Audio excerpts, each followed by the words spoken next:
To learn the tricks of the trade, we had Al run some surveillance on me. And I thought that I remembered seeing that same white van on my way into work. Turns out I did, and they were delivering this phone book to the station. I geared up. It's not slowing down.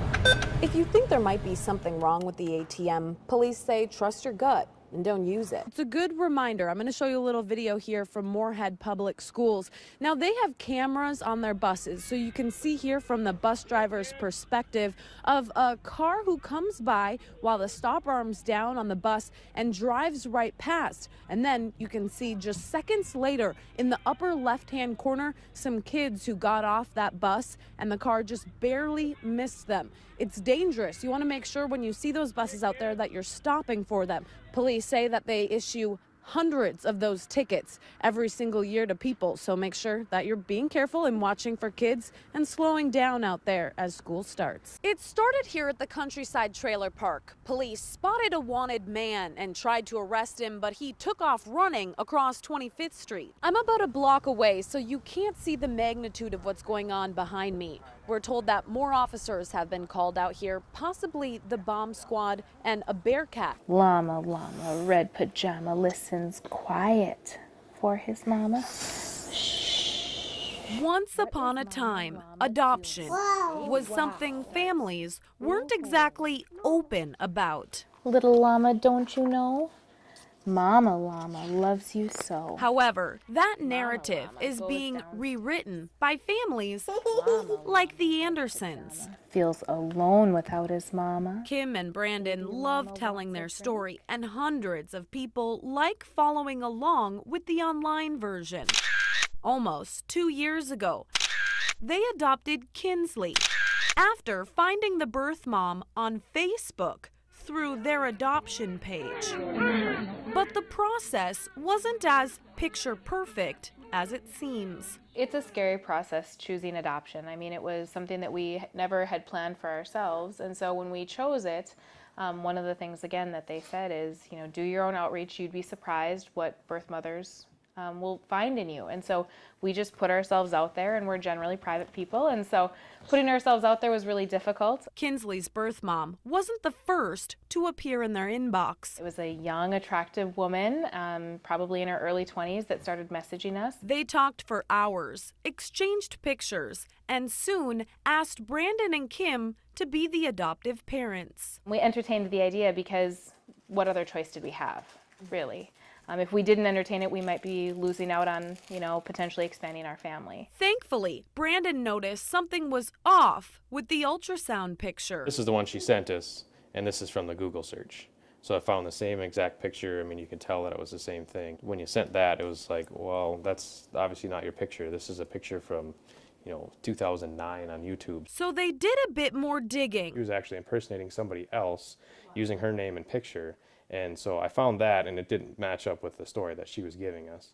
And so I confronted her about it, and then it was, quickly, I'm sorry, I just need somebody to talk to, I'll never do this again. And then the Facebook account was gone. The Andersons didn't lose any money, just time, but they learned a valuable lesson: to have an open but cautious heart. What they're exploiting is your hope and, your potential for love, and that's what makes it so difficult.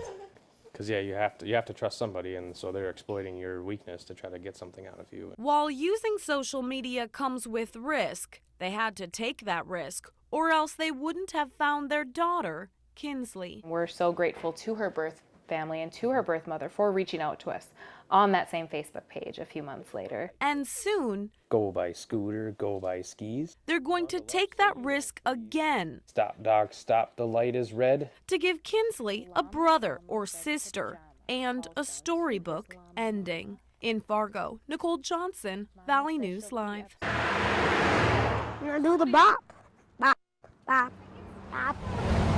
Taking marketing advice from this 9-year-old isn't a bad idea. Thank you. Yeah. This is Kiefer Martin. And I wanted the big freezies for when it's really hot out. He's pouring everything he's got to save up. Just like 30 minutes ago, we counted 140. $140 isn't anywhere close to the goal. We have to go and pick up the baby from wherever it's born. Yeah. Driving by, you won't see a price listed, and you might not know the story until you pull over. One person was about to put in just $1, and then he saw that it was for adopting, so he gave us another $10. We are a foster family for the county, so we've been doing that for a couple of years now. And after seeing the need for families, we have decided this is where our heart is pulling us. That goal comes with the price tag, Thank you. around $30,000. Doesn't have to be just in cash either. $1? Sure. Kiefer says he isn't stopping until he brings his new baby sister home. Oh, no lemonade! Lemonade! Get the lemonade! Seconds matter. A call that's literally life or death. I called a suicide hotline 12 times and nobody answered. And that was after I tried to kill myself. Feeling it was his only option, Scott Gieselhart put a gun to his head and pulled the trigger. But the bullet didn't come out, so he paused for a second. I had that gun sitting there, and I was desperate. I just wanted a voice, somebody to listen. Instead of trying again, Gieselhart reached out for help. He dialed one hotline, We're sorry, the number you have disconnected, dialed is not in service. then another. He was placed on hold, and that pattern continued. 18 phone calls, and it was hard. I didn't have a 19th phone call.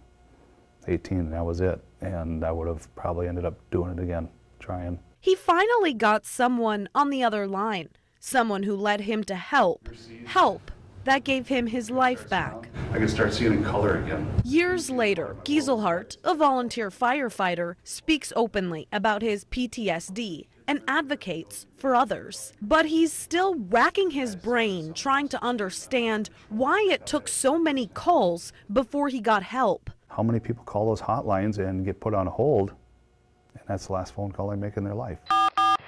We wanted to see what it was like calling a hotline, so I dialed a few numbers I found during a search on Google. Hi there, I'm a member of the media. I was just checking the wait time. Thank you. The longest I had to wait was a little over a minute, and that's because I was rerouted from one number to another. Every other call I made, I was able to talk to a real person in under a minute. The interesting part, almost every number I dialed was picked up by the same call center, FirstLink in Fargo. If you call the National Suicide Prevention Lifeline, it connects you to an area call center. In the state of North Dakota, that's FirstLink. If you have a 701 area code or a 218 area code, you're going to get routed to us. FirstLink also answers anyone who dials 211, a number for a variety of services. And they also answer dozens of other helplines that aren't open 24 hours. If our lines are busy, then it's going to roll over to the next available call center if you're suicidal or having thoughts, or you have someone else that you're worried about. Right. Last year, they took around 2,500 calls relating to suicide, and they have to keep wait times low because they're inspected often to keep their accreditations. But not every helpline is accredited. Cindy Miller, FirstLink director, says the internet could be to blame for what happened to Gieselhart. There's things that are out there that aren't correct, or yes, yeah, but I don't think people realize that. I think we think everything that's out there is right, and it isn't. If a helpline loses funding or shuts down, that number is still out there, floating around on the internet or in an old pamphlet, leaving those in need waiting. How many people call these hotlines and don't get through and end up, taking their lives? Gieselhart hopes more funding becomes available for those who need someone to answer their call. I could have never imagined the sweeter words in my life than, Scott, we've got you. I figured somebody eventually stopped, maybe a cop or something. It was supposed to be a short drive to a friend's house. It was late on March 1st of last year. The temp was nearly 20 below. Wind chills were 40 below zero.